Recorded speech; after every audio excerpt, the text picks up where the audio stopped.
Two. Welcome back to Braves Bullpen. I'm Ryan Siegel, joined alongside with Gardie and Gardie. The calendar, we are now in August. The dog days of summer are slowly fading in the rearview mirror, but Atlanta Braves baseball still marches on. Our team, you and I, our team, 71-40, which is good for 12 games up in the NL East on the Philadelphia Phillies in the loss column. Yep. 3 games up on the Baltimore Orioles for best record in baseball. So Atlanta Braves, still the best team in baseball. Yep. Golf clap it up. Yep. However, just snapping a 3-game losing streak last night with a 8-6 win over the Pittsburgh Pirates. Coming into this series in Pittsburgh, they had lost 2 straight to the Cubs, 8-6 and 6-4, and 7-6 in game 1 of this series to Pittsburgh. Gardie, we talked about it. We've seen it. It's kind of been up, down, left, right. You know, it's been all over the place since the All-Star break. Pretty consistent, pretty 500. However, literally still 11-11. Yeah, 6-4 after the in the last 10 games. Gardie, kind of your thoughts from the last couple weeks here of Braves baseball. So, Ryan, first of all, that was a very professional introduction. I'm impressed. Golf clap for you. But yeah, so let's think about it this way. So they're 11-11 coming out of the All-Star break, and they started 1-4. So they're 10-7 in their last 17. Got to be pretty happy with that. I am, at least, as you said, 6-4, and you got to win your division. I was listening to a little bit of a football podcast, and Josh Allen was talking about how you got to punch your ticket to the postseason. You got to focus on that first. The Philadelphia Phillies, who are closest in their division, as you said, 12 games back still, though, after 111 games played. They're playing 6-4 ball in their last 10 games. So we are literally just keeping the pace and keeping that 12-game margin. Like, we're 11-11, and our win total continues to grow week after week as we do this. So overall, as an owner, as I'm looking at our franchise, right? Our franchise, as I'm looking at it, I'm pretty happy. Yeah, you, me, ours. I'm pretty happy. You can't not be. But you talk about that three-game skid we just did. 2 of those losses were against the Cubs. The Cubs are red hot right now. 15 of their last 19 they've won. It's going to happen. You're going to run into those teams. It's good that they're getting hot in August so we can crush them after we get our first round bye in the playoffs. But we spent a lot of time talking about pitching, especially the bullpen. But now it's not the bullpen, right? It's these starting pitchers and kind of these guys we've actually relied on. Well, Kyle Wright's still on the 60-day. Max Fried, I'll let you get into that on his return from 3 months from the IL. But they're not looking so hot. You got Bryce Elder on the 5th, giving up 5 earned runs and 4.1 innings pitched in that 8-6 loss, all of his earned runs coming in 1 inning, the 3rd inning. Charlie Morton comes out the next day, gives up literally the same line, 5 earned runs and 4.1 innings pitched. And then Spencer Strider, Mr. Mustache, Mr. 211 strikeouts, 2.2 innings pitched, 6 earned runs. 6. Yeah. 6 in 1 inning pitched. So that's almost 3 innings, three earned runs an inning, 3 times 9, 20. He had a 27 ERA pretty much for that game. That's abysmal. And actually, the funny thing, Ryan, is we spent all this time talking boohoo on our bullpen. They're actually looking real good right now. I mean, our boy Iglesias, for all we talk about him not closing, he's gone donuts in 14 of his last 15. Yeah, it seems to be a very interesting kind of swing where we talked at the start of the season of, starting pitching's really carrying the day. It's got to be the bullpen. It's got to be the bullpen. It's got to be the bullpen.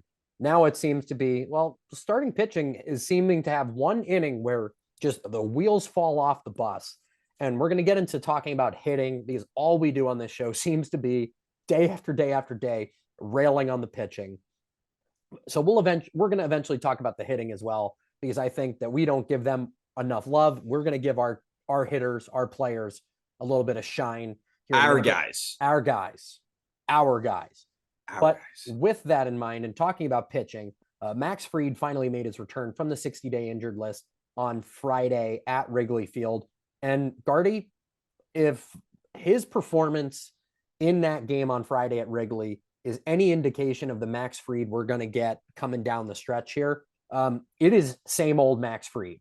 6 innings pitched, 3 hits, no runs, 8 strikeouts. Fried is now also on the bump tonight against Pittsburgh. We're recording Wednesday, August 9th.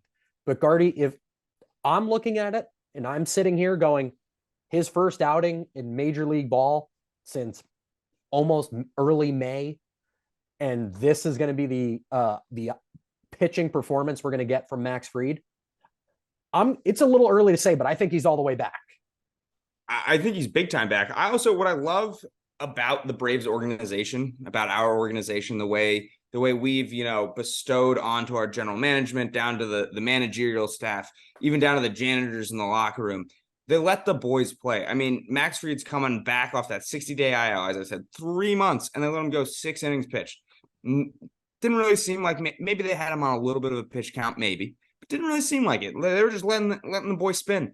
8 Ks. That's awesome. And as you said, I think all the way back. And I think this is actually something that's hopefully going to be maybe something good and can kind of help stabilize this rotation, because Charlie Morton, maybe his age is showing. I don't know.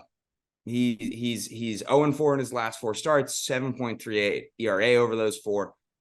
Not looking great. Not looking like the guy from June when he had, a 3.6, 3.4 ERA. Bryce Elder, Spencer Strider, they're kind of doing this right now. They'll have one good start, then they'll get plunked. One good start, get plunked. Maybe Max Fried coming back, it just kind of solidifies that.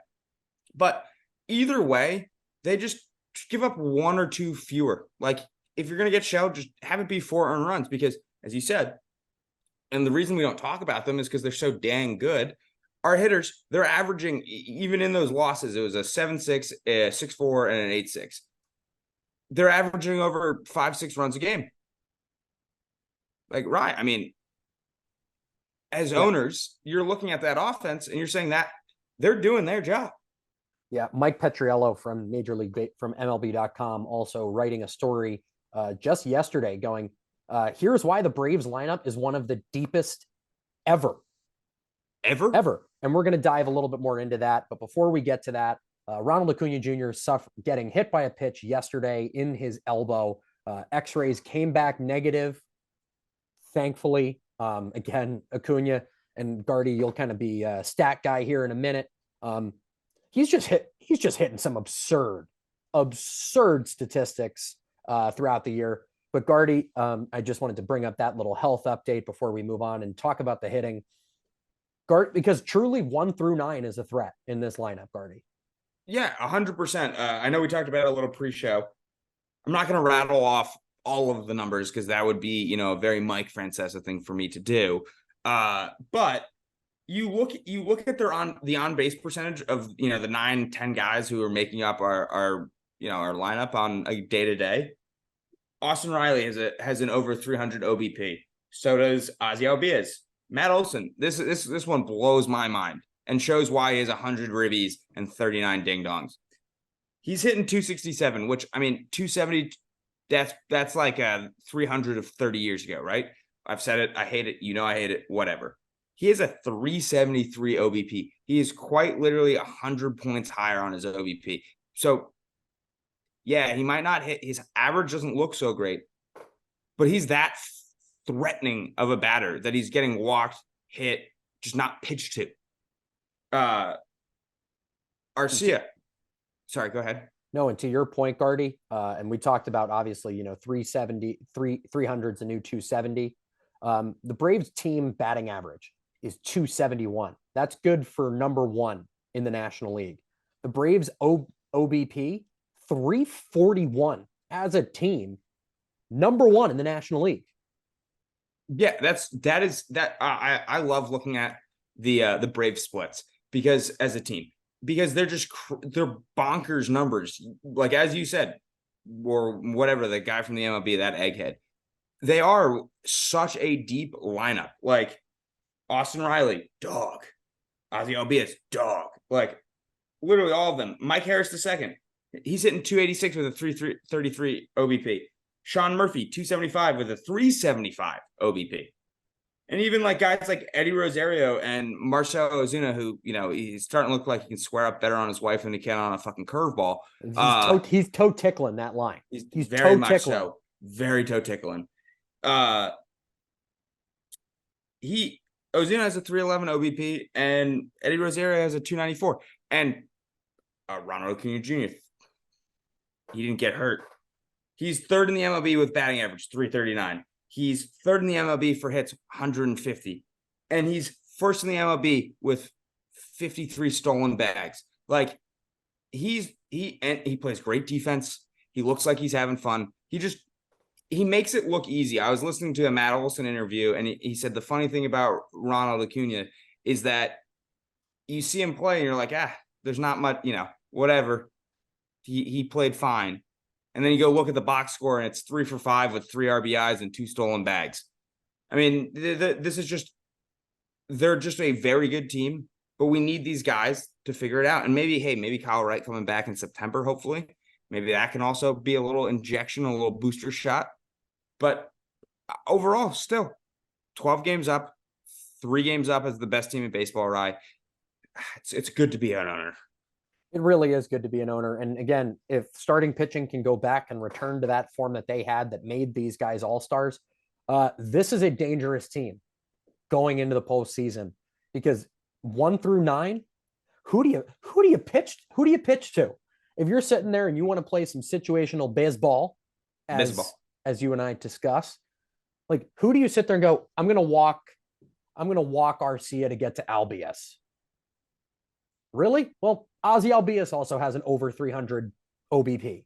Yep. So who are you going to? Marcelo Zuna, who's got the worst batting average of the guys that play regularly, who's toe tickling that line, even has a 311 OBP. Yeah, our lowest OBP is a 294. Literally 8 out of the 9 guys have over a 300 OBP. That's nuts. If the pitching, and hey, as I always say, it's better to get this out now than have it happen at the end of September going into October. So we're going to right the ship. Like, we're still, the fact that we're even complaining about something, right? That like, we're on pace to 100. Yeah. When we started this show, we were complaining about 500 baseball the entire season. We're complaining about 1 month of 500 baseball now with the team that's 12 games up in the National League East. But as we love to say, we are a fan show. We are now, owners. So we care about you, the fans' opinion. We want to hear whether it's at home, on the road, in Truist Park, out of Truist Park. We want to hear from you. Damn right. Maybe we'll hear your story. Maybe we'll have you on to talk about it. Maybe we'll sit there and, you know what? You'll enjoy watching the Braves beat the Mets and then the Yankees, and just take all of New York and just put it right in the Atlanta backpack. Wookie's just going to run all over that. Absolutely. Fly that W flag.